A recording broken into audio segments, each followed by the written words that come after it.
आपण पाहत आहात शिवभीमक्रांती महाराष्ट्र न्यूज चॅनल। महाविकास आघाडीने केला विजयाचा संकल्प। परभणी लोकसभा मतदारसंघ सर्व नेते मंडळी एकाच व्यासपीठावर। आगामी लोकसभा असो की विधानसभा निवडणूक एकमुखाने एका दिलाने लढण्याचा आणि जिंकण्याचा संकल्प महाविकास आघाडीच्या आजीमाजी लोकप्रतिनिधींसह पदाधिकाऱ्यांनी शुक्रवारी 15 मार्च रोजी आयोजित केलेल्या मेळाव्यातून सोडला। पाथरी रस्त्यावरील राजलक्ष्मी लॉनच्या सभागृहात आयोजित केलेल्या मेळाव्यास राष्ट्रवादी काँग्रेस पक्षाच्या खासदार श्रीमती फौजिया खान या अध्यक्षस्थानी होते। यावेळी खासदार संजय जाधव, माजी मंत्री आमदार राजेश टोपे, आमदार सुरेश वरपुडकर, माजी खासदार ॲडव्होकेट तुकाराम रेंगे, माजी आमदार डॉक्टर राहुल पाटील, माजी आमदार राजेश राठोड, माजी आमदार सुरेशदादा देशमुख, माजी आमदार विजय गव्हाणे, माजी आमदार विजय भांबळे, माजी आमदार व्यंकटराव कदम, माजी आमदार सीताराम घंडाट, माजी आमदार सौ मीराताई रेंगे, माजी आमदार सुरेश जेतलिया, माजी आमदार शिवाजीराव चौथे, माजी आमदार संतोष सांबरे तसेच इतरही पदाधिकारी उपस्थित होते। आघाडीच्या मेळाव्यातून लोकसभा व विधानसभा निवडणुका सोप्या नाहीत। भारतीय जनता पार्टी नीतिमूल्य वगैरे वेशीला टांगून सामदाम दंडभेद वगैरेसह लढतीला उतरली आहे। त्यामुळे भाजपाविरुद्ध या लढाईत पूर्ण ताकदीने उतरावे लागणार आहे, असे स्पष्ट करीत आजी लोकप्रतिनिधींनी भारतीय जनता पार्टीच्या राज्य व केंद्रातील सरकारच्या कारभारावर टीकेचे झोड उठवले। सर्व स्तरावर हे सरकार पूर्णतः अपयशी ठरले असे स्पष्ट करतेवेळेस संपूर्ण देशभरात विकासाच्या निव्वळ गप्पा मारण्यापलीकडे या सरकारने काही केले नाही।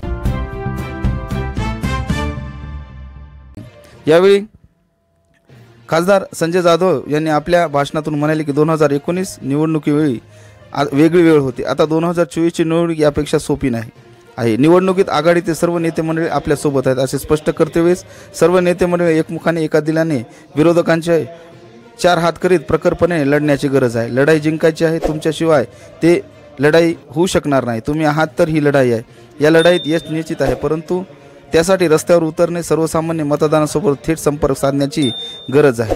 या मेळाव्यात परभणी लोकसभा मतदारसंघातील सर्व पदाधिकारी नेते मंडळी मोठ्या संख्येने उपस्थित होते। महाविकास आघाडीचा मेळावा झाला, काय वाटतं? मेळावा एक समन्वयाचा मेळावा होता। हे उमेदवार म्हणून बोलवलेला मेळावा नव्हता। पक्षाच्या पदाधिकाऱ्यांनी हा मेळावा बोलवला होता की बा सगळ्या पक्षाचे लोकसभेतले जे काही पदाधिकारी आहेत, लोकप्रतिनिधी आहेत, मग ते आजी असतील, माजी असतील, सगळ्यांनी एकत्र बसून एक विचाराची देवाणघेवाण करावी आणि आम्ही सगळेजण संघटित होऊन या ठिकाणी या राक्षसाला वध करणार आहोत अशा स्वरूपाची भूमिका मांडण्यासाठी आम्ही सगळेजण या ठिकाणी एकत्र आलेलो आहोत। नेमकी कशा प्रकारची निवडणूक वाटली ही लोकसभा? ही लोकसभेची निवडणूक, ही लोकसभेची निवडणूक म्हणजे हुकुमशाहीच्या विरुद्ध लोकशाही जिवंत ठेवण्यासाठीची निवडणूक आहे। ही निवडणूक चांगल्या प्रकारची बघायला मिळेल आपल्याला। पुढचा उमेदवार कोण आहे ह्याला आम्ही महत्त्व देत नाही, परंतु महाविकास आघाडीचा उमेदवार मागच्या वेळेसपेक्षा जास्त मताने, दुपटीपेक्षाही जास्त मताने निवडून येईल एवढं आपल्याला मी उमेदवार म्हणून आत्मविश्वासाने सांगतो। कारण मतदारांमध्ये ती तीव्रता आहे, मतदारांमध्ये क्रोध आहे। प्रत्येक गोष्टीमध्ये सामान्य नागरिकांची दिशाभूल करण्याचं काम या सरकारनं केलंय। मग त्यामध्ये नोकरदार वर्ग सोडला नाही, शेतकरी सोडला नाही, व्यापारी सोडला नाही, GSTच्या नावाखाली, ID, CID, इन्कम टॅक्स, EDच्या नावाखाली सोडला नाही। प्रत्येकाला नामोहराम करण्याचं काम या नमो सरकारनं या ठिकाणी ज्याच्यामध्ये केलंय त्याची चीड सामान्यातल्या सामान्य माणसाच्या हृदयामध्ये आहे आणि ती मताच्या रूपाने प्रगट होणार आहे हे आपल्याला उघड्या डोळ्याने बघायला मिळेल।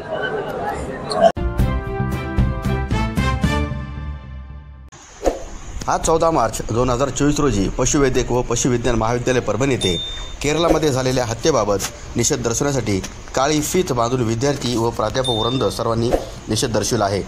सविस्तर माहिती पुढीलप्रमाणे, केरळमधील द्वितीय वर्षात शिकत असलेला स सिद्धार्थन या विद्यार्थ्याची हत्या करण्यात आली आहे।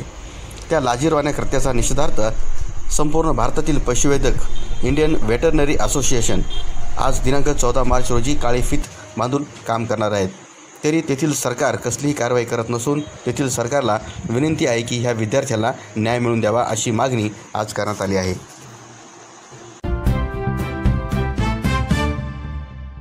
आज परभणी शहरातील शिवाजी चौकात असलेल्या एका खाजगी हॉटेलमध्ये मुख्याध्यापक संघ महाराष्ट्राचे DC डुकरे सर, शिक्षक नेते यांच्या वाढदिवसाच्या निमित्तानं अभिष्टचिंतन सोहळा व मुख्याध्यापकांची शिक्षकांची बैठक संपन्न झाली। या बैठकीला अध्यक्ष म्हणून किरण मास सर होते, तर प्रमुख पाहुणे म्हणून आदिवासी मुख्याध्यापक संघ महाराष्ट्र मनोज पाटील, राज्य कार्याध्यक्ष मुख्याध्यापक महासंघ जाधव सर, छत्रपती संभाजीनगर जिल्हाध्यक्ष मुख्याध्यापक महासंघ मुन्नाजी गोरे, संस्थापक अध्यक्ष सावता सेना महाराष्ट्रचे पप्पूदादा घरजाळे यांची प्रमुख उपस्थिती होती। यावेळी सर्व शिक्षक, मुख्याध्यापक, संस्थाचालक, शिक्षकांच्या वतीने शिक्षकांच्या अडचणी मागच्या 30 वर्षापासून शासन दरबारी मांडणारे शिक्षकांना न्याय मिळवून देण्यासाठी अहोरात्र आमचे नेते, युवा नेते मनोज पाटील आले, राज्य मुख्याध्यापक संघाचे संभाजीनगर जिल्हाध्यक्ष जाधव सर आले, या सर्व उपस्थितांचा मी या अनुषंगाने ऋणी आहे। धन्यवाद। आज परभणी जिल्हाधिकारी कार्यालयात जागतिक ग्राहक दिन साजरा करण्यात आलेला आहे। या कार्यक्रमात मोठ्या प्रमाणामध्ये अधिकारी, कर्मचारी तसेच ग्राहक न्याय मंचाचे अधिकारी, पदाधिकारी, कार्यकर्ते मोठ्या प्रमाणात उपस्थित होते। यावेळी ग्राहकांचे न्याय हक्क या विषयावर उपस्थित मान्यवरांनी मार्गदर्शन केलं आहे आणि ग्राहकांना त्यांच्या न्याय हक्काबद्दल माहिती देण्यात आली आहे। पाहुयात शिवभीमक्रांती यांचा हा विशेष वृत्तांत। संपूर्ण जगभरामध्ये साजरा होतो।